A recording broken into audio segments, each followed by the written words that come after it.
All right, hello everybody. Welcome to workshop number 1 of the spring 26 semester. We're so glad to have Jenny Showalter here from the CFBAA to help us with professional development here. I'm Lance Harmon, I'm the events director here for Pegasus Pilots, so anything events questions you can direct them to me or Andrew, and we'll go ahead and get started. So here's the QR code if you're new to the club for our link tree, where our Discord, Instagram, and YouTube channel will be all right there, so you can have a central hub for what we have to offer. On the YouTube channel, you'll find recordings from all of our past events, so if you miss anything in the future, or if you want to see what we were about in this past semester or the previous semester, you can see that we have our recordings up there. And then on our Discord and our Instagram is where we'll post all of our future updates so that you can stay updated and keep coming out. And I'll hand it off to Andrew. Awesome. Thank you so much, Mr. Lance. For those of you who I have not met yet, which is probably not very many, my name's Andrew. I'm the president of Pegasus Pilots. I know we have a couple of new folks in the room tonight. I wanted to take the time to thank you for showing up to our event tonight. And speaking of events, no greater way to advertise what we do than talking about some of the future things on the calendar for Pegasus Pilots. Yeah, I saw that reaction back there, right? Orlando TradeCon, a lot of people have been looking forward to that. We finally got some details secured on that. The reason why we didn't do our attendance first, like some of our past members would have noticed, is that that's part of our attendance. So if you're interested and available, we'll have you select if you can or cannot make it to the TradeCon tour. Okay, so just putting it out there, the way that we try to quote unquote reward our members in the fairest way possible is show up to our events. We don't have any club dues, we don't ask for money from you until it's time to like buy a t-shirt or use a ground school that we partner with. Until then, we purely want to reward you showing up to our events and attending everything we have to offer. So when it's time to do the attendance and it's time to select, okay, who's going to Orlando TradeCon with us? That's where we pull from this event, from past events, etc. On that note, we also just today, via phone call, got confirmation that the Seminole County Sheriff's Office over at Sanford is willing to do something with us. That's like, oh crap, I got to add this in today before we present type of deal. So just threw that in there, no date yet, but again, we're going to look at the attendance for that. Of course, the big event that we have coming up soon that our past members know about is our officer elections. So the deadline to apply for that has already passed, but we're going through our interview and vetting process as we speak. And then of course, our next in-person meeting in a classroom like we normally do is going to be our officer election. So tell you and your friends and your mom and dad and uncle and whoever else to be there for that meeting because it's pretty darn important. All right, cool. And then we also have socials coming up and some other stuff. Now, in the next couple slides, we do have a further couple graphics that details our calendar, but until we get there, let's take a look at our attendance form. Lovely little QR codes, so if you please take out your cell phones and fill out the, how many questions was it, Josh? 4? I didn't check. You made it. What do you mean you didn't check? We have like a handful of questions on there. It really shouldn't take you that long. So we're going to talk about some of the future events that we have for Pegasus Pilots. So one thing that we did not yet talk about, but is going to be on our slides, is something that Josh was able to get set up for us at the Valiant Air Command Museum. So we'll be talking about that for the rest of our presentation. And then of course, we're going to be turning it over to our guest speaker for the night. But I'm just going to walk around the room, perhaps invade your privacy, maybe, maybe not. That way I can accurately gauge who is done with the attendance. All right, so that being said, now that we've gone through our attendance, the next slide or two is it's just a repost from our prior announcement depicting our calendar for the rest of the semester. We like to really just announce the next event or two, the big heavy hitters that's more immediate, so you can start making room and clearing out your schedule for it. But we also have a ton of other events going on later on the semester that we'd like to advertise and push out there for you guys. So, quick look at that. This is also on our Instagram, so this isn't anything groundbreaking new. Just throwing it up there so it's fresh in your mind. Your eyeballs can scan over it one more time.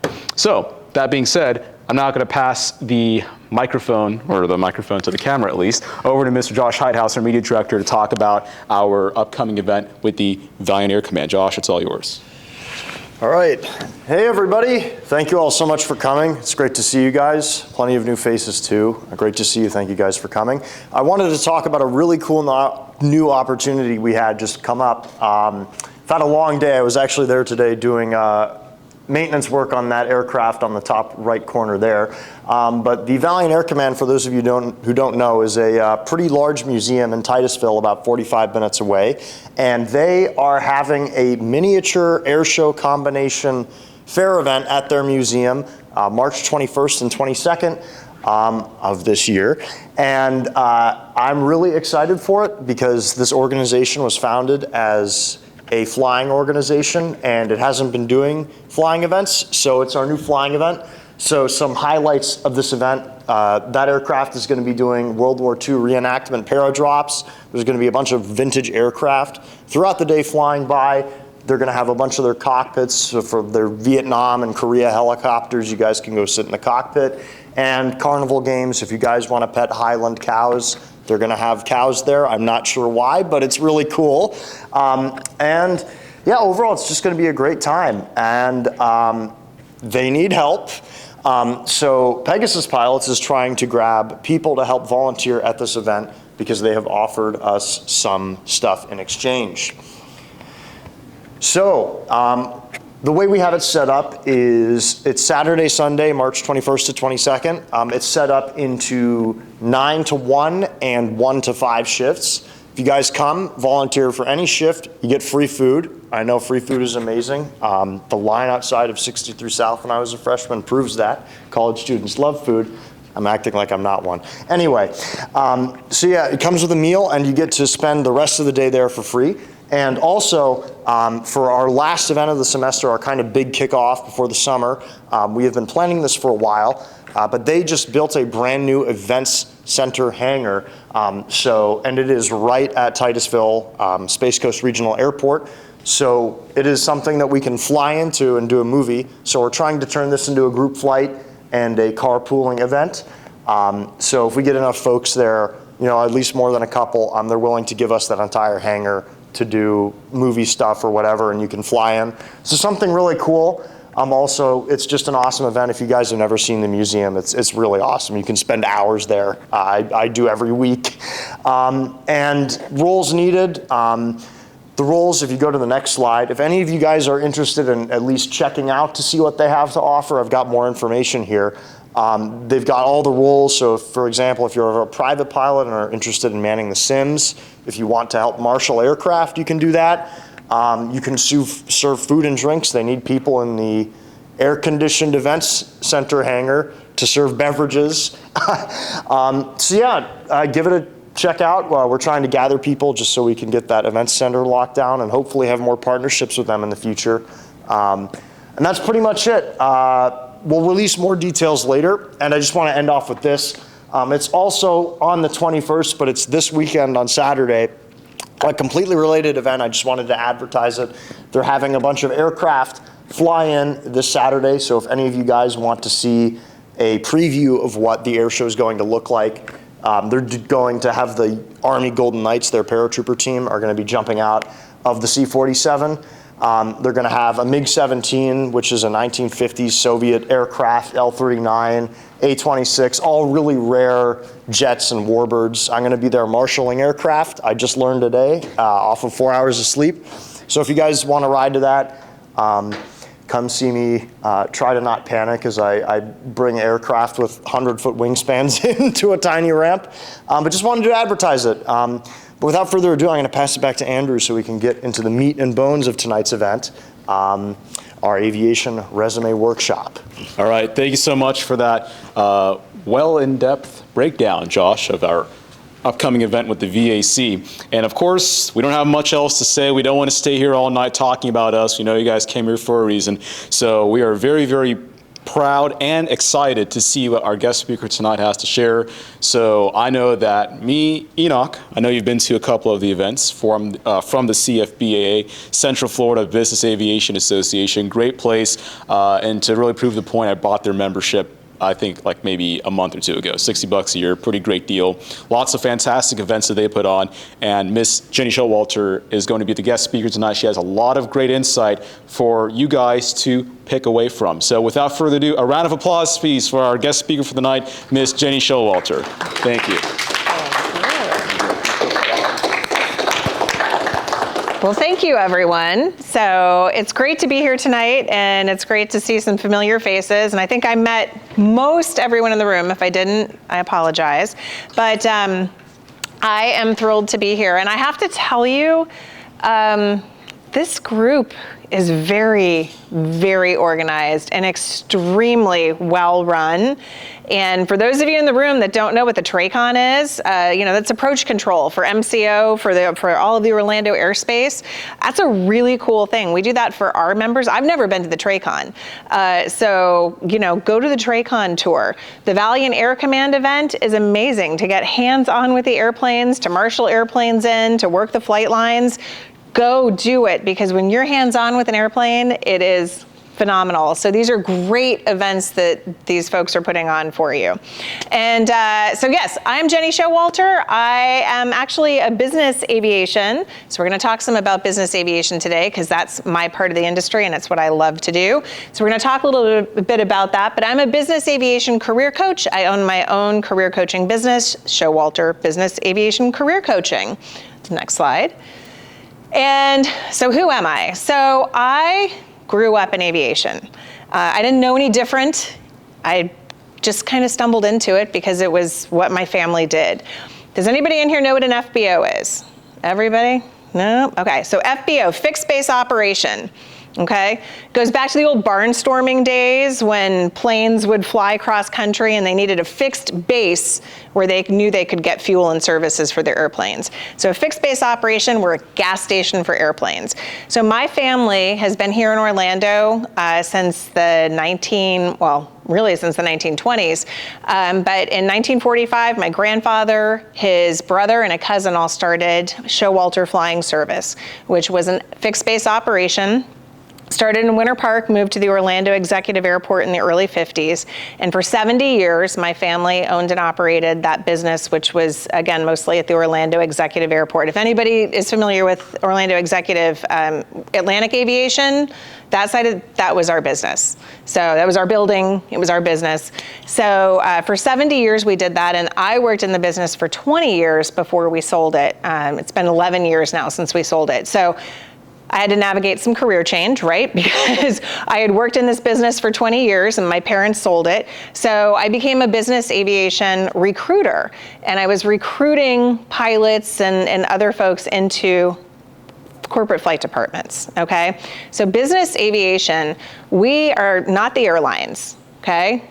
We serve companies and individuals that own and operate their own aircraft. Okay, so we're talking anything from, it can be a small single engine, it can be a Cirrus or something like that, all the way up to and including huge corporate airplanes. We're talking Gulfstreams, Globals, even some Boeing aircraft. So, and a lot in between. So it's a really exciting industry, but who we serve are companies that own their own airplanes and individuals. So we're talking high net worth individuals. I know, like, you guys probably all see lots of business aviation on social media, on Instagram or TikTok or something, right? Okay, yeah. I don't necessarily think that's always a good representation of what it is, but that's where you might have seen it. So yeah, so now I've been in the industry for 30 years. I left the recruiting firm and started my own career coaching business. So now I write resumes, do LinkedIn profiles, interview prep, one-on-one coaching for people that are aspiring or current business aviation professionals in the industry. And I use my 30 years of experience to help people do that. So that is what I love to do. Again, I've had deep roots in Central Florida. My son is going to graduate Winter Park High School next year, and he's going to be the 4th generation of our family to graduate from there, and he's going to be in their 100th graduating class. So kind of cool fun fact. And I always tell people I love business aviation and the people in it. And the fact that I've found a way in my career to serve the people in the industry that I love is amazing. So that is going to be my number one tip for you. Find something you're passionate about, right? I've been working for 30 years. You guys you're not there yet. I love what I do. Find something that you love to do, okay? So if you love aviation, there's a place for you. Next slide. Okay, so again, just a little overview. How many of you out there are pretty familiar with business aviation? Okay, not very many. That's what I figured. So I represent the Central Florida Business Aviation Association too, which is what Andrew was talking about. And so Central Florida Business Aviation Association, we're just really a networking group that exists for business aviation in Central Florida. We have about 700 members. A lot of those are students because we have Embry-Riddle over in Daytona. We have Florida Tech over in Melbourne. We have a lot of aviation schools in Central Florida. I think you guys get the extra gold star and the A+ because you all are at a school that doesn't have an aviation program for you, right? If you love this, you have to find your way into it. So I give you guys tons of credit for this, and especially for having Pegasus pilots as an opportunity for you, because you're truly creating your own path, and that's inspiring. So again, privately owned aircraft, corporate aircraft. So those are the ones that are owned by companies. We have the owner flown, which is again high net worth individuals, and then we talk about charter too. So charter is, I want to go from point A to point B, and I'm gonna hire an airplane to go do that. Okay, so those are some of the segments of our industry that we use. These are just some technical terms that are really good to know about. Part 91 is true corporate. It's a corporate operation. There's no charter involved. It is purely corporate. So the owners of the airplanes are always flying on board. 91K, has anybody ever heard of NetJets? Yeah, I've got some people shaking their heads. NetJets, FlexJet. Those are fractional ownership companies. You can go and you can own a piece of an airplane. You might never fly in the airplane that you own a piece of, but they will promise you that you'll have an airplane just like that comes to pick you up in the time that you have bought, okay? So 91K, and these are all FAA terms, just so you know. Part 125 is basically corporate shuttle operations, okay? And so there are some corporate shuttles, like if a company, I've done a lot of work for, they don't have it anymore, but they did until recently, Victoria's Secret, Bath and Body Works. They were based in Columbus, Ohio, and they had to go to New York all the time for the fashion industry. So they had a corporate shuttle that ran back and forth between the two places. And then 135, that is the charter. That's the, I want to go from point A to point B, I'm going to pay money, take me there. So those are the segments of our industry. If we're talking airlines, that's part 121. So that's your Delta, Southwest, United, all of those. Just a little education there.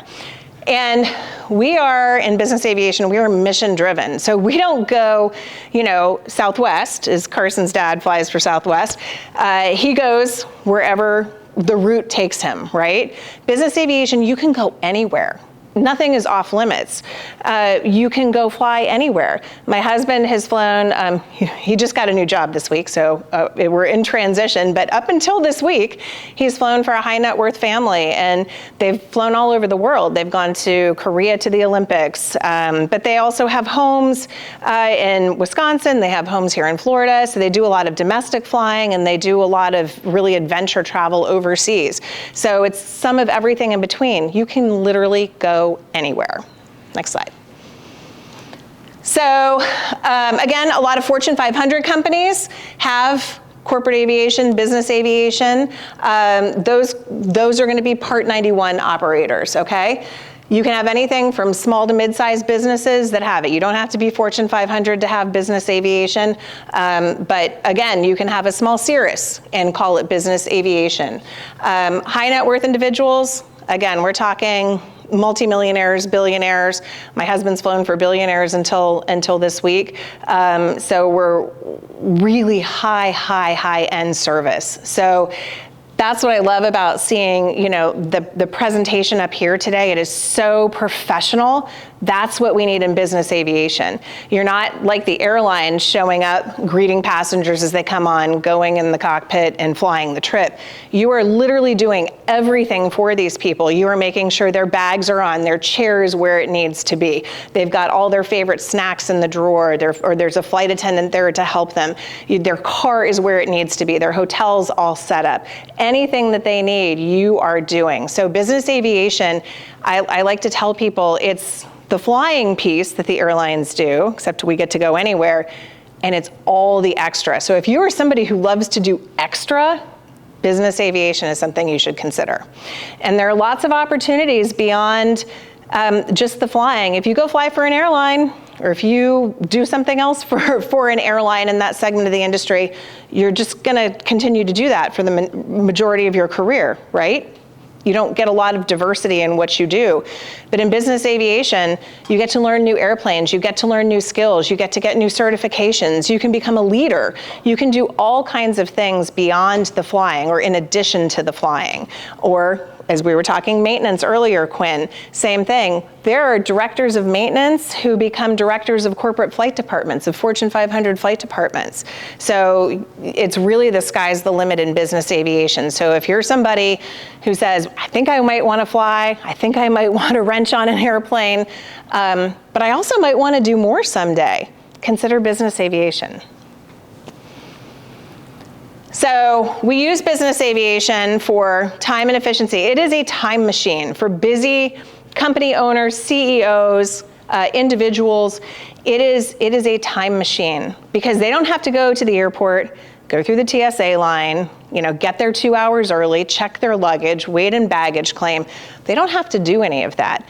They show up at the airport, they get on their airplane, they get off, and they go about their day. And you can go to multiple stops in one day. Can you do that on the airlines really easily? Shoot, I'm trying to get to Seattle in a month, and I can't even get to Seattle. So it's just not that easy. So it is a time machine for business. Again, access to more airports. If you're on the airlines, they only service a certain handful of airports around the entire country. And there are literally thousands of airports in the country that business aviation can access. So it's a way to access communities that don't have other options. Productivity in the air, airplanes now, they've got Starlink on board, and you can absolutely have business meetings while you're en route. So it is also a place where you can be productive the entire time you're en route, and there's privacy because there's a lot of big business that happens, a lot of confidential, important conversations, and when you're enclosed on your airplane with your Starlink, it's private. And we are all about safety, security, and flexibility. That's what business aviation offers. That's what we do, bottom line. Next slide, Andrew. So these are just a few of the careers in business aviation, certainly not exclusive. I just want to make sure everybody knows. Everyone talks about pilots, but there are so many more things that you can do. The schedulers and dispatchers, they're the ones that send planes all over the world. They do the weather, they do the flight planning, they do the weight and balance, they handle all of the logistics. Maintenance technicians, again, I was telling Quinn, we have a maintenance technician shortage. We talk about the pilot shortage all the time, which there is. Long term, there's a pilot shortage because there are a lot of retirements coming up, but we have a maintenance shortage. And if you got a pilot and you got an airplane, but you can't get it fixed, you ain't going anywhere, right? So there are some really important jobs there. Flight attendants, lots of leadership management roles. My background is FBO. We have manufacturers of aircraft. We have fuel suppliers. We have all different kinds of areas that you can be in. Next slide. Here's a little video from the National Business Aviation Association.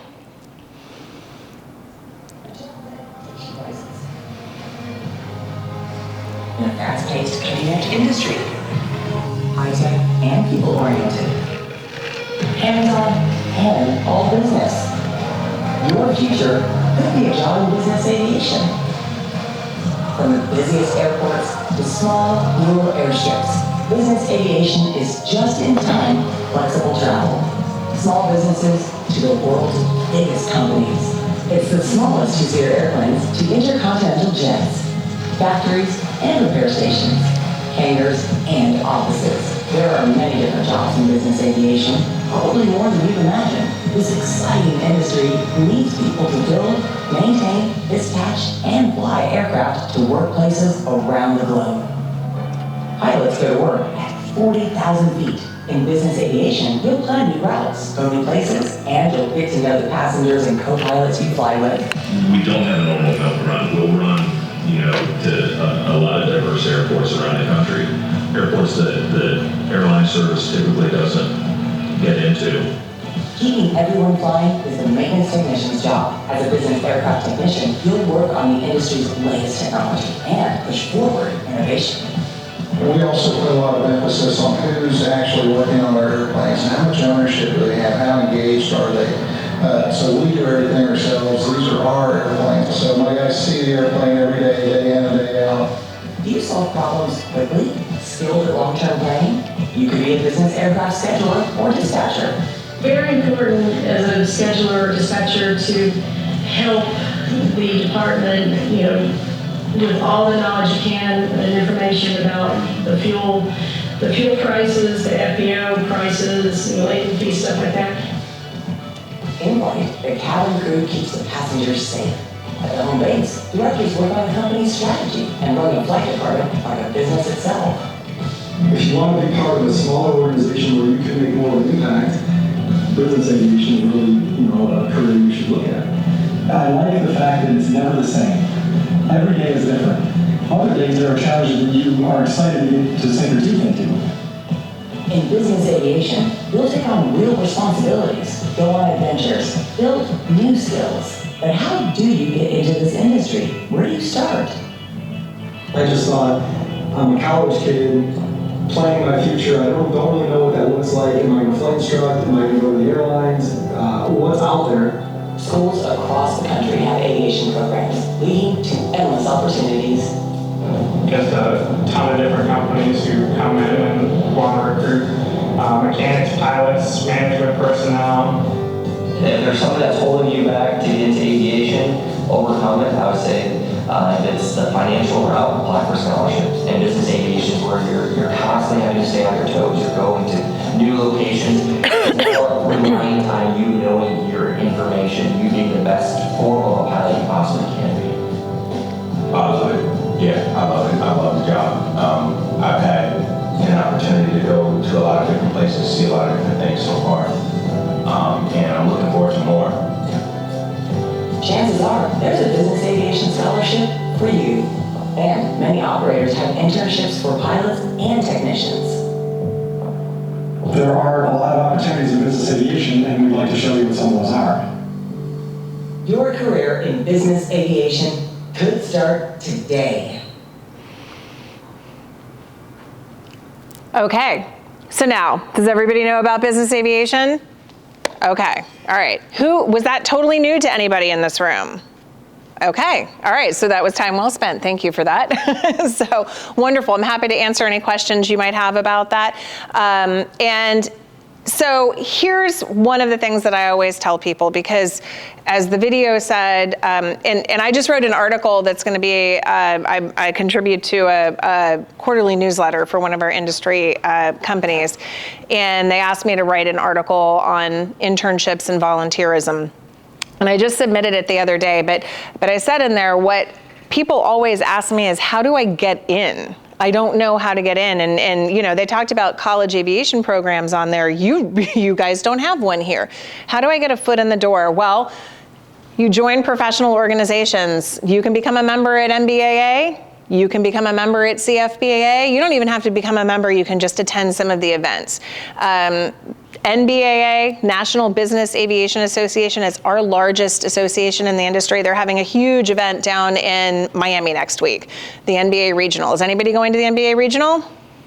Are you? Good, good. It's amazing. It's a one-day event. There are airplanes on display on the ramp. There are vendors inside. There's educational sessions. My husband's going to be on a panel representing CFBAA. So there's a whole lot that goes on down there. They do this every year. Last year it was here in Orlando, but it's free to students to attend as well. So great events like that. So you can join these groups, you can attend CFBAA. I actually missed our happy hour tonight. We had a happy hour in Winter Park and I missed it to be here with you. But we have those monthly, even if you can't drink, still come. We want you there. It's a great place to network, ask questions, and then build relationships. We are a relationship-driven industry. And I think that's one of the most special things about us. If you fly or work for an airline, you might be paired with somebody for a trip and never see them again, never fly with them again. And in business aviation, we are all about relationships. And I have relationships that go back my entire 30 years in this industry. So if any of that sounds exciting to you or like something you'd like to learn more about, let me know.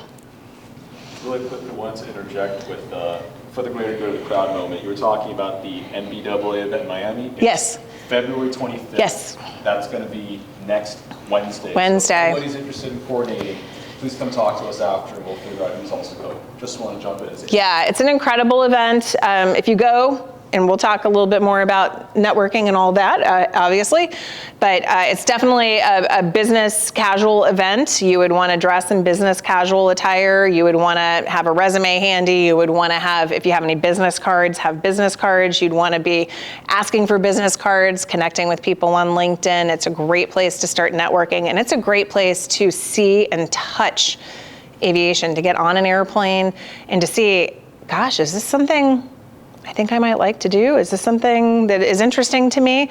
Because as you explore that, you know, hopefully the answer is yes. So, networking.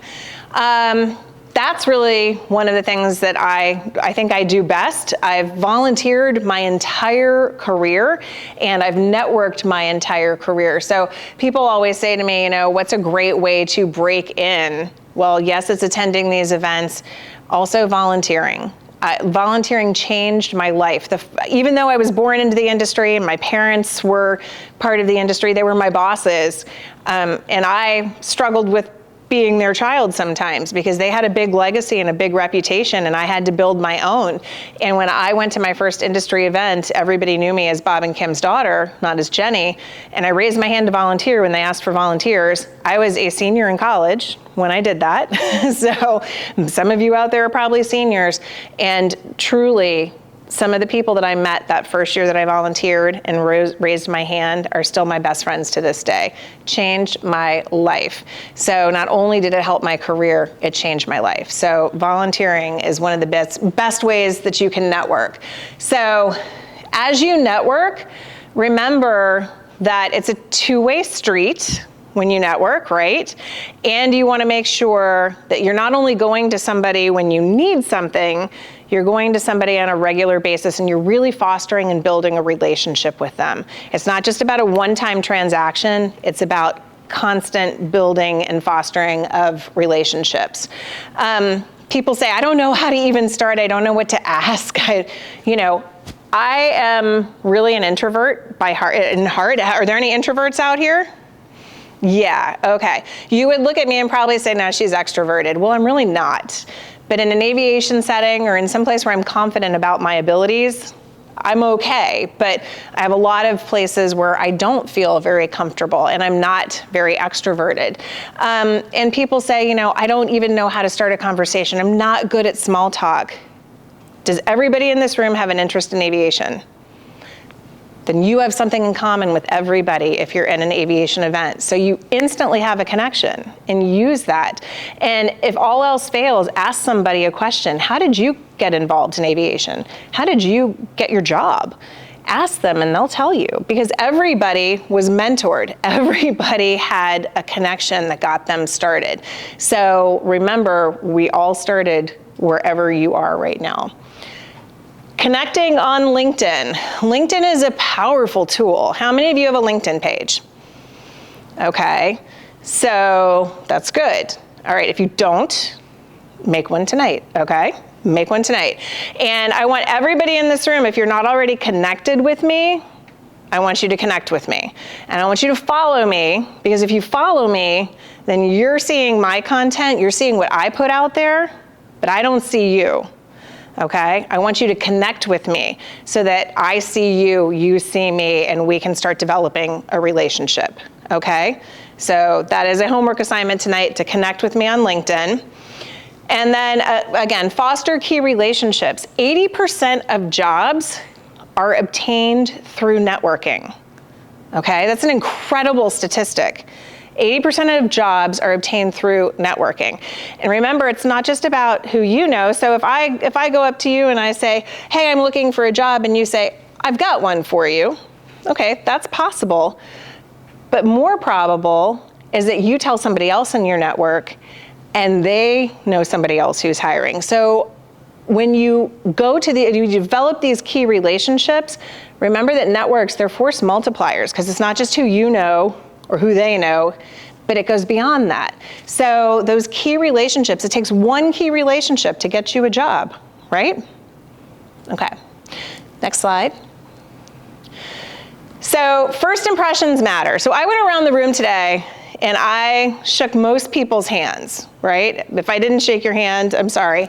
But I shook most people's hands, went up to you, used my eye contact and said hi. And I want to do an exercise. I want you to get up, and I want everybody to find a buddy, and I want you to shake each other's hands. And I'm looking for a firm handshake. I'm looking for eye contact with each other. Everybody get up, stand up. It's my bedtime, so if I'm up here doing this, you guys can all stand up. Stand up, and I want everybody to find somebody to shake a hand with. Quinn? Hi, very, very good handshake. Rate handshakes. I want you to say. Shanice, nice to meet you. It's very nice to meet you, Shanice. Great handshake, great eye contact. Braxton, good to see you again. Hi, I'm Jenny. Patrick, nice to meet you. Patrick, nice handshake. Nice to meet you as well. Hello, good to see you. Okay, is everybody getting a firm handshake? Firm handshake, good eye contact. Okay.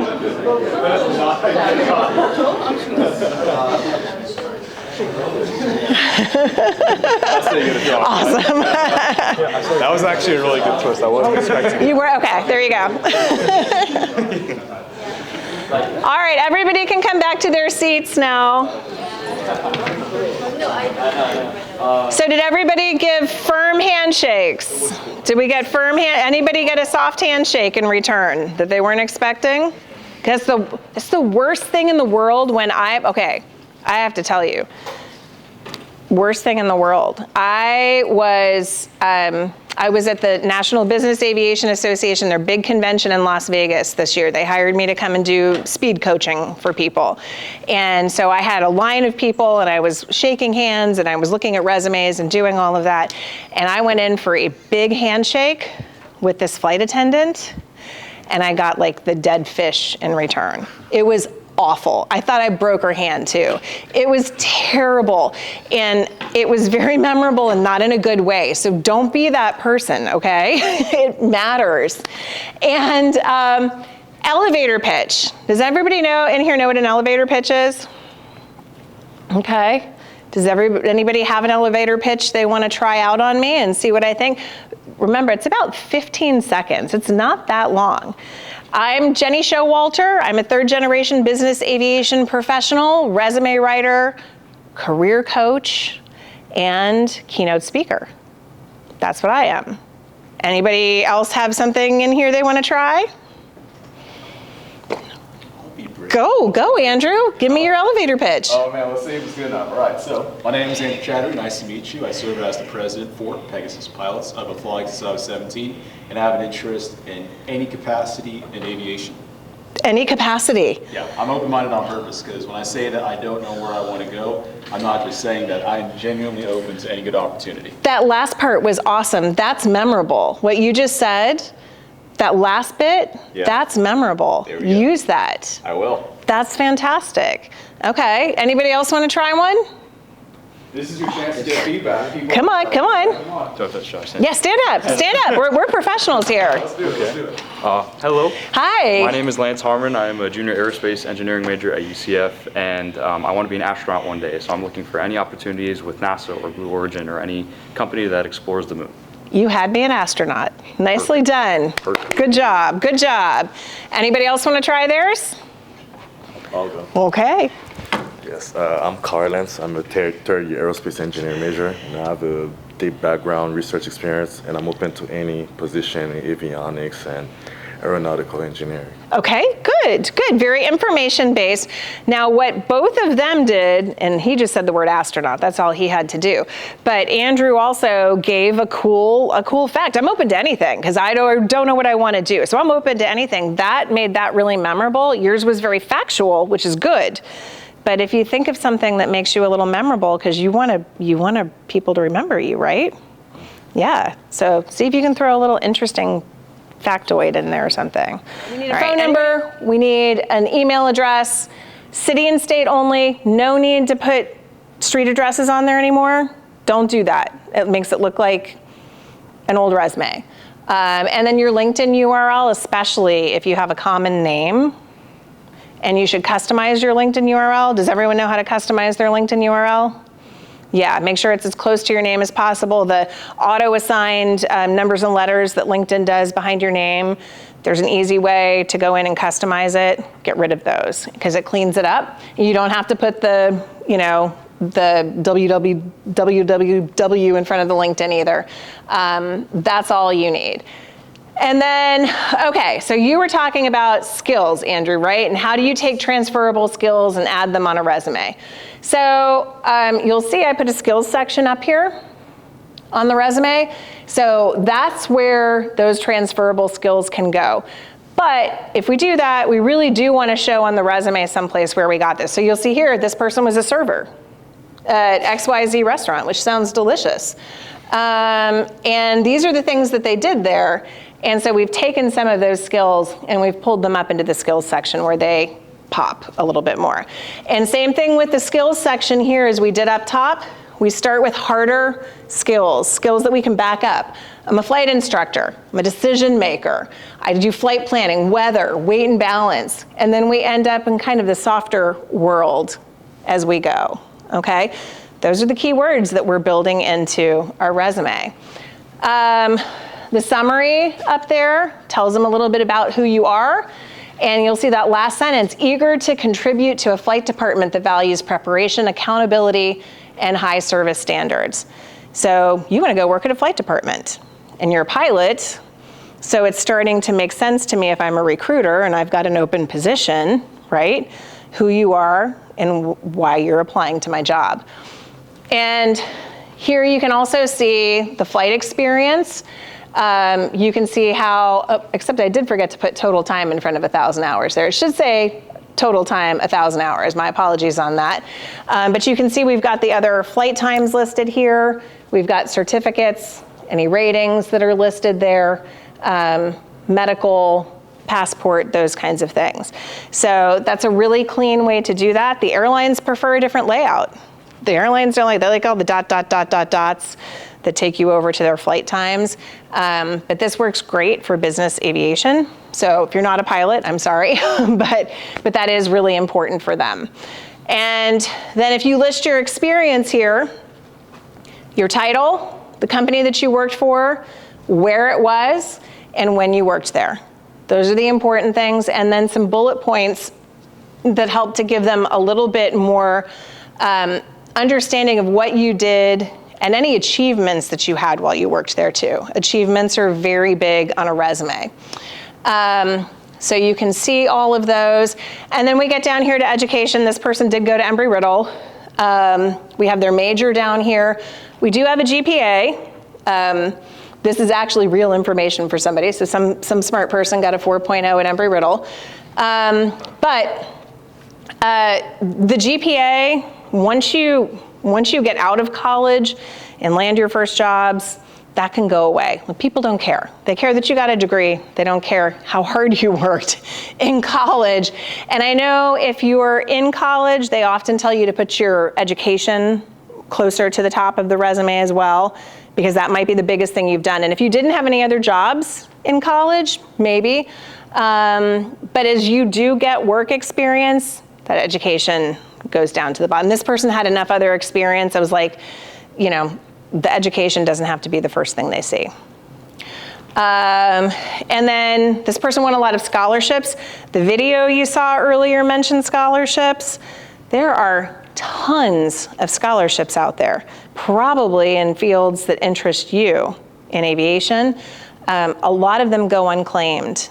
A lot of them do. I am going to be looking up, I can't think of the name of the new program that somebody I know in the industry has, but I will, where you can put in your information and it'll give you some suggestions for scholarships when the applications open, when they close, how much it's worth, all of those things. But scholarships are really important. So anybody in here ever gotten a scholarship? Yeah, okay, well, there are lots of them for what we do. And then any affiliations that you have. So if you're part of Pegasus Pilots or this person was Women in Aviation International, AOPA, Aircraft Owners and Pilots Association, and National Business Aviation Association, that just shows that you're engaged, right? Any questions about any of this? Anybody want to ask a question about this? Yes? With the headline on the resume, I guess what's an example that you would put? I guess is that one, and is it a good example? Is this a good example? For the headline specifically, because I've never heard of putting a headline on your resume. Yeah, well, and I mean, I think really the headlines have become more popular because of LinkedIn, because you have one on LinkedIn, right? And again, I do professional branding for my clients, and I want to make sure that there's consistent threads that run through everything that I do for them. So that's why the headline appears on the resume similar to what it would be on the LinkedIn profile. But again, you are starting to tell somebody who you are. You have 6 seconds. 6 seconds. If you look at this in 6 seconds, where's your eye going first? We read top to bottom, left to right. So if you start at the top and you see that, you're like, oh, this person's a 1,000-hour pilot. Okay, that's our minimum, a 1,000-hour pilot. Okay, so this person qualifies. So they start qualifying you instantly based on your headline. So putting the most important experience to you, I could have said professional pilot on there. My husband, he's an international captain, right? He flies all over the world. He's been to over 100 countries. So his says international captain. His says global 6,000 because that's the plane that he's been flying. And it says industry, I think he's a master networker because he created the Central Florida Business Aviation Association because he wanted to create community and network. So, you know, he's got 700 members now. I think that's master networker. So you take the things that you bring to the table that make you unique. If you're a pilot, or if you're a mechanic, or if you're an engineer, we have a lot of those in the room, there are a lot of you, right? So you have to go in assuming that you have similar experience to a lot of the other people that are applying for this same job. So what makes you different? What makes you unique? Those are the things that we want to start thinking about to put in the headline, right? Does that answer your question? Yeah. Okay, yeah. I've seen some pilot resumes where at the bottom they'll say like no check ride failures, no accidents, etc. Do you think that's a good idea or no? I don't think it's necessary. I mean, they're going to pull your pilot records anyways if they're serious about you. You know, things like references available upon request, objectives. Do not put an objective on a resume. That is so old school. No accidents, incidents, you know, first class medical, no restrictions. Those are things that I do see. They're just a little old school and not so necessary. We have such limited space that space is better used for something else. All right, got it. Yeah, but that's a really good question. So you fly, I assume? No. No? No, not yet. I'm getting there. Okay, all right, well keep going, keep working on it. Other questions about resumes that I can answer? No? Bit of a silly question. No silly questions. So, my old resume I made in high school, and I've occasionally modified for some of the jobs I've worked, has, instead of just kind of the straight black on white text, you know, verbatim, it's got a little stylization to it. Would you, okay, I think your facial expression answers my question. Yeah, so I mean, like. Not like So if I were to ask you to give me an adjective to describe this resume, what would that be? Straightforward. Yeah, I was gonna say clean. Yeah, so here's the thing. So computers, applicant tracking systems, AI, they can't read fancy text, they can't read pictures, they can't read like fun graphics. And again, I'm picking on my flight attendants tonight with the dead fish handshake, and they like fancy resumes. They like pictures, they like frilly, scrolly fonts, they like color, it actually works against you. It works against you because the computer and the scanning can't read it, and so it gets confused and it says, I'm done with you. And so and same with a 2-column, anybody here have a 2-column resume? No? Okay, good. No 2-column resumes, because you're in 2 columns here. Oftentimes you have to use text boxes to make the 2 columns, and the computer doesn't know which box to prioritize, and so the information can come in all jumbled. If you turn it into a plain text file, it can look all jumbled up, and it's confused. And so you just lost the opportunity. So yeah, I mean, as nice as it is to let your personality shine, don't do it on your resume. Yes. I would say flight school, if you receive a lot of resumes, and I think one thing I hear a lot is what sort of flight time that you include on your resume. Mm-hmm. So something like I see on your, like something like your nighttime flying. Yeah. How do you consider, like how important really is that, depending on your position? Yeah. What do you think that information, with that, but other stuff as well, can be trimmed? Yeah, so that's a really good question. So yeah, I don't have another example to show you tonight, but what I can tell you is that if I'm writing, again, I'm picking on my husband, if I'm writing my husband's resume, he's got 10,000 hours total time, he's got probably 8,000 hours PIC or more. We don't bother with multi-engine, right? That's not important. We'd put his total jet time in there. Dual given, nobody cares.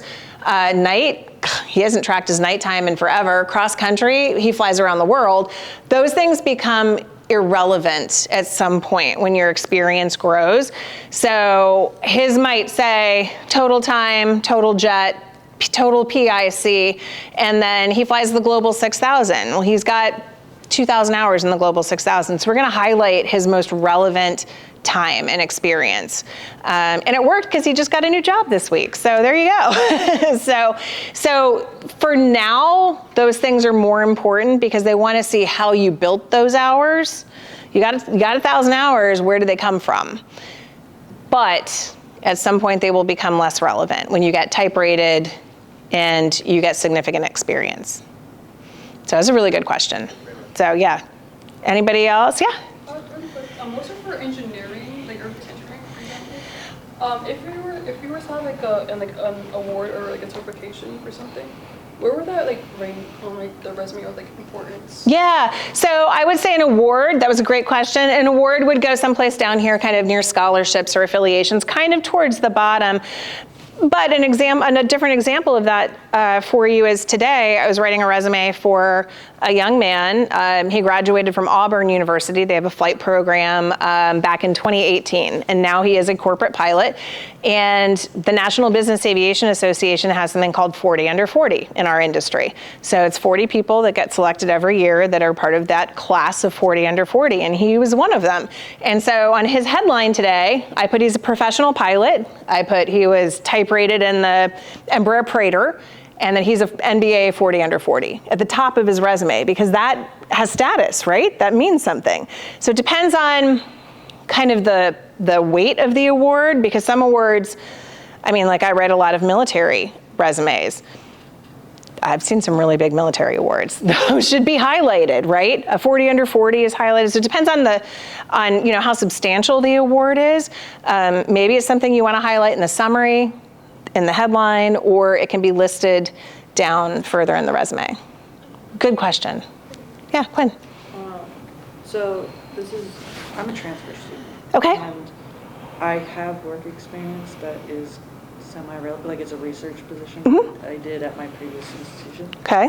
And I don't know, I have the work experience, but I don't have what school I transferred from.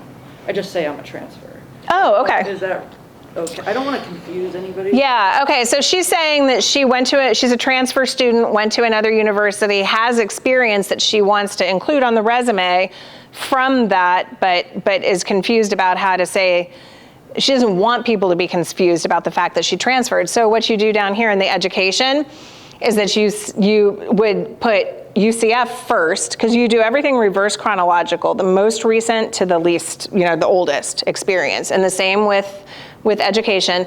By the way, I didn't really say this. Typically, like if I'm writing a resume for an established professional, we do not date education, because education dates you. They figure out how old you were. If you went to college, we assume when you were 18 and you graduated in 4 years, They can figure out how old you are. And we really don't want them to do that. So I would say, just so you know, dates on education, maybe if you've recently graduated, okay, but then we want to let those go, okay? But so I would start here with UCF and the dates that you were at UCF, and I would then say the other institution and when you were there, and when you put the experience on there for your research program or project that you worked with, I would, in quotes, here someplace, you could say that it was with that, that university or college. Does that make sense? Yeah, because I've had it, and when I put the date, sometimes people think I graduated with like an AA because I was only there for 2 years. Okay, so you can say, so you didn't get a degree from there, so you're not gonna put, so you can say how many credits you got instead of getting the degree. Say that you got X number of credits, but just leave the degree off because you didn't get it there, okay? That's what I would say. It's all a judgment call, but you're on the right track. As a resume writer, my goal is to tell a consistent story that does not leave a recruiter or hiring manager with questions. I want to fill in all the gaps and all the blanks I can so that if every time they have a question, that's a red flag. And if you get too many of those, you're out. So I try to answer the questions as much as I can. And if you have a situation like that as well, Quinn, where there could be something on there that's confusing, or you have something to explain. Maybe you had a job that didn't end so well, something like that. I've had pilots that have, you know, lost a medical, or they have failed a check ride, or something that is big, and they want to be upfront about it. A cover letter is great for that. So a resume is black and white, fact-based. You can back it up if they ask you a question about it. But a cover letter, you can go totally off script, right? It should be in the same format as the resume. The top of my cover letters look identical to the top of the resume, but it's just the cover letter piece. And you can add personality, color, context, not like literal color, okay? But I mean, you know, you can show them who you are, and you can use that to explain, you know, I started out at this university, but then I transferred here, and I did this there and this here. So you can clarify something that's on the resume in a cover letter. Any other questions?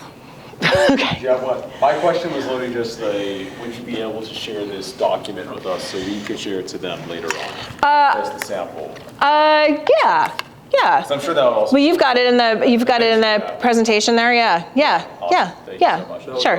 That was your question? Okay, yeah. More so it's like a document that they can also open and edit, because sometimes the formatting can be tricky to get. Well, the formatting's just going to be tricky. So unfortunately, I tell people to get a resume onto one page like this, there's just some fancy formatting that's in there. There is. But yeah, I mean, go ahead and share that. I can send you the file. That's fine.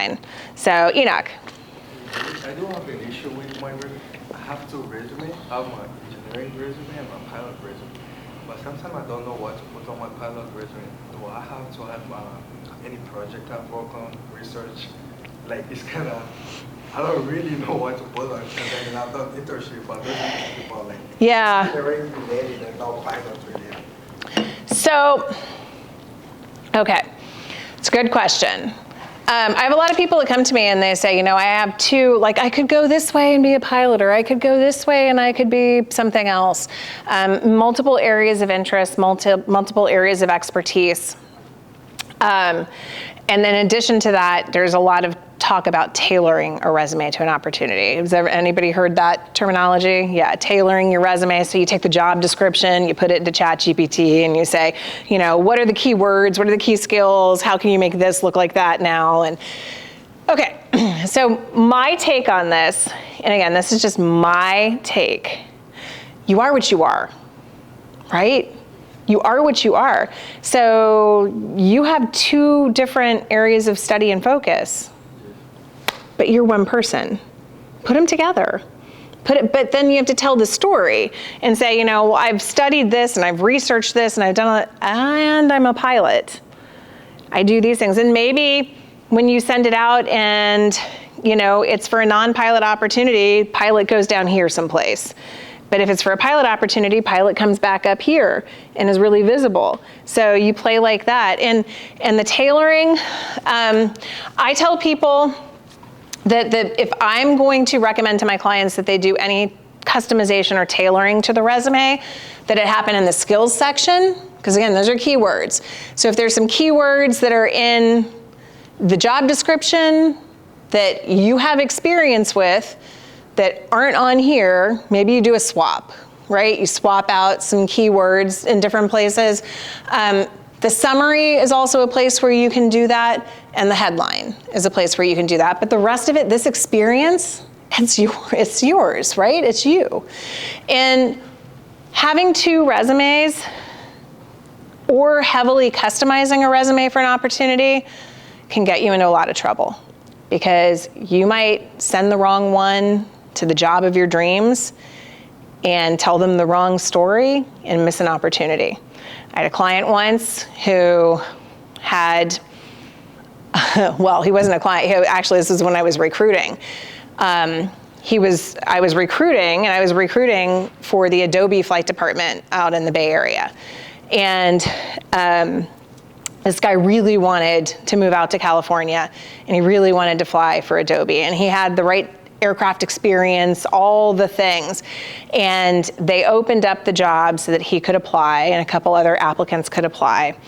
And when I got feedback from Adobe, my client at the time, about the people that had uploaded their information into their system, they said, well, 2 of them were great, but one of them had mistakenly left that he couldn't wait to work for Starbucks on his resume, because he had customized one for Starbucks and he had sent the wrong one when he uploaded it into their portal, and he lost the opportunity for a job at Adobe. And it happens more than you would think. So I tell people to tread really lightly on customizations or multiple resumes, because it can get you in trouble. Does that answer your question? Okay. Yeah. Anybody else? So what we can do is we can go through, and then 3. So what we can do is go through these 3 questions, and then what we can also do after, what we do for most of our events, is if some people have a time constraint, they're welcome to leave. But we'll continue to talk, continue to network. And most importantly, we'll get you that picture that you also wanted to get done. Oh yes, I definitely want a picture of everybody for my LinkedIn, and then you guys can all like it and share it to your networks, right? Right? That's right. Okay, all right. We'll be around for questions, so don't think the event's over. We'll just have talks. Perfect. We have those 3 questions, and then we'll transition. He's really telling me you've talked too long, so that's what he's saying. This is less a question. It's just, if you guys are having any trouble with the formatting, a website I use is called Flow CV. Ooh. It's just a website that will format a resume for you. Like, you can add as many headlines as you want, and then you can add the, you'd have to check it out. But like, I would say tell people about it, because you can, for free, do 1 resume, and you can change it as many times as you want and download it as many times as you want. And it gives everything very easily. And wow. I don't know that. So I spend all my time trying to instead of using Word format. Well, okay, but here's the thing. Word is the gold standard for resumes. It is the gold standard, because everybody's computer and system can read it. Okay, so your resume actually should be written in Word. Does anybody here use Canva? Please say no. Please say no. Please say no. Nope. No. Okay. All right, Canva's the worst, because it's text boxes, and again, the computer it doesn't know where to prioritize them, it doesn't know where to pull from, and so everything can come out jumbled. I turned their Canva resume into plain text, and their name was down at it was the last thing on the resume, or on the page. So Word is the gold standard, and I know it's not like cool or fun or anything like that, but it is the gold standard. And anytime you apply for a position, unless they specifically say otherwise, you should always apply with a PDF copy of your resume and cover letter, okay? So PDF should be what's going out every time you apply, okay? So that's cool. That's a cool thing though. So what was it called again? Flow CV, okay. So CV is that's the name that they use in Europe for the long, really long resumes. So Who else had a question? Yeah. So, but it's about networking though, because you said that. So how do you stay in contact? Okay, you meet the person the first time. Let's say you talk to them on Zoom, but the following day or the following conversation, what it should be. I mean, you're not gonna start asking about their personal life, you know, like. Yeah. Okay. So it's a networking question, and it's about how do you really stay connected to somebody? Like how do you develop a lasting relationship? So it's a great question, and I mean it varies relationship to relationship, right? But I would tell you best practices. You go up to somebody, you use your firm handshake and eye contact, you shake their hand, you say your name. You give a little bit of your elevator pitch so that they know who you are, and hopefully you're listening to theirs as well so that you can have that exchange. Ask for a business card always.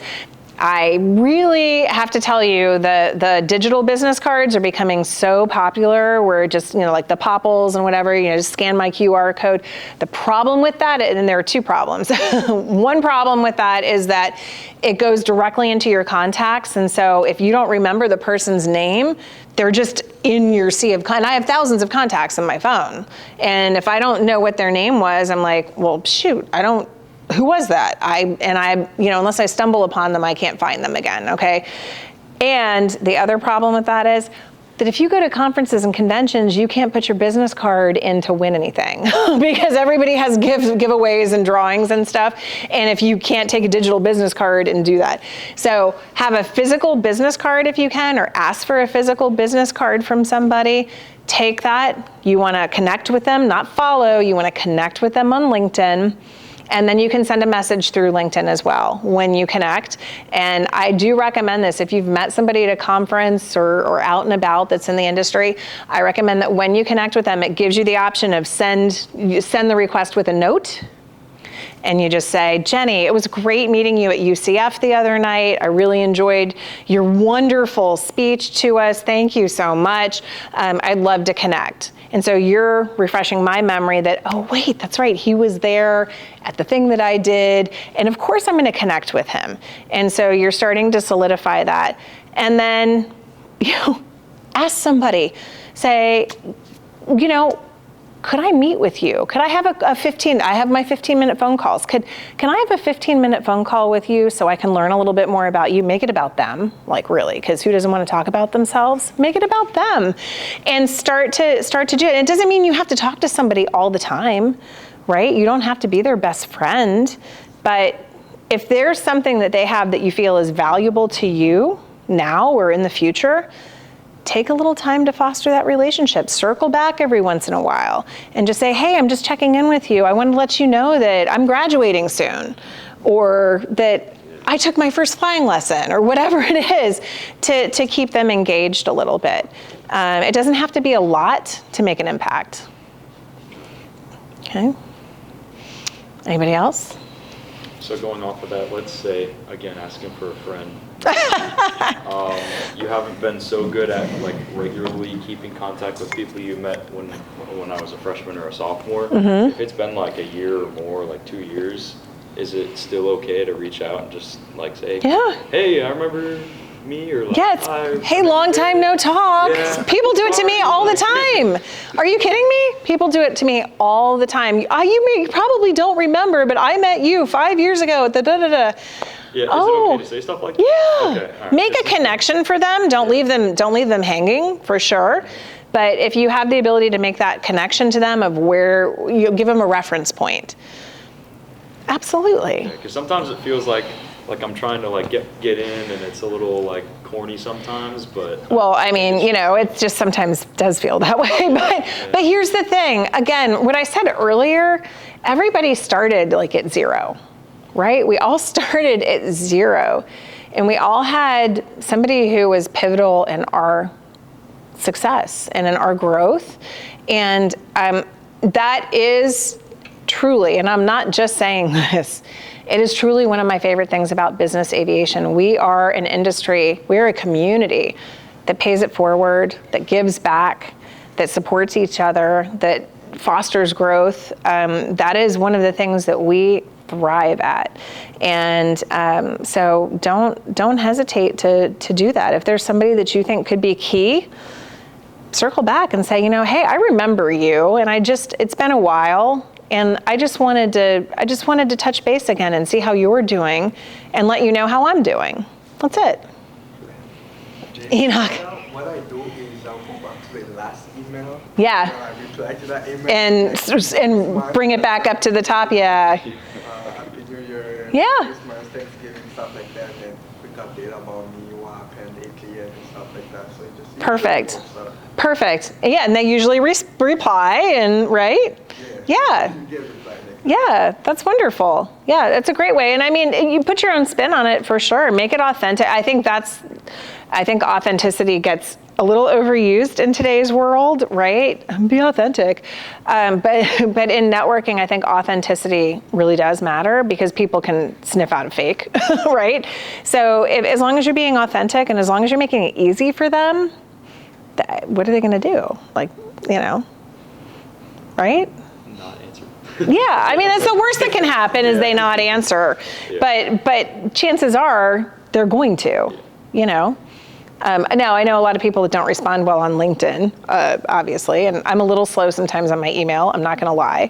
But, overall, I think most people are going to respond. Yeah. Okay, one more. Talking about authenticity. What was that? Authenticity. Yeah. A lot of the real estate on like a resume like this, I feel like is used up to words that people use on every single resume. Mm-hmm. Saying that like you said, the whole purpose is to keep somebody's attention, Mm-hmm. and that you don't have a lot of time to actually get it. Something like weather analysis or decision making or communication or buzzwords, I'd say. It doesn't feel like it's a proper use of real estate to me. I was wondering, is that misled or is there something? So that's a great question. And I mean, I see where you're coming from. I really do with that. But again, remember the primary goal of the skills section is to populate keywords into your resume that could be keywords from a job description or things that they're looking for if you're looking for a job with a company. So, yes, they can sound a little boring at times, right? Or a little ordinary. But they do serve a purpose. I have a client who flies at Pfizer. And he was going for an internal promotion. So he was he was going for a chief pilot position. And so it's an internal promotion. He had me do his resume for it because they were still using his resume. He still had to go through the interview process. He's interviewing with a bunch of his peers, people that he's worked with for years, but he's interviewing now to be one of the bosses there. And he said that they took his resume and he said, I'm not kidding you when I say every single skill that you had on my resume, they went over each one. Tell me a story about this. Give me an example of this. Can you back up how you make decisions? He said they went through every single one. He said, I couldn't believe it. I couldn't believe they did that. But, some people, they're not going to care about it. Some people are. And he's chief pilot at Pfizer now. So, it all depends. It all depends. People are going to take out of this what they want. They're going to take out of it what they need. You have one shot. I'm like doing my best Eminem impression. You got one shot, one shot. So I was on during my workout this morning. You got one shot. And so you have one shot to make an impression with them. And you don't know what's going to be what captures their attention off of this, but you're giving them the best that you have. You're putting your best foot forward. Yeah. Okay. All right. Well, that being said, I now understand why you were hired to literally stand and have a line of people walk up to you and you get a chance to review their resumes. I just wanted to say that was fantastic.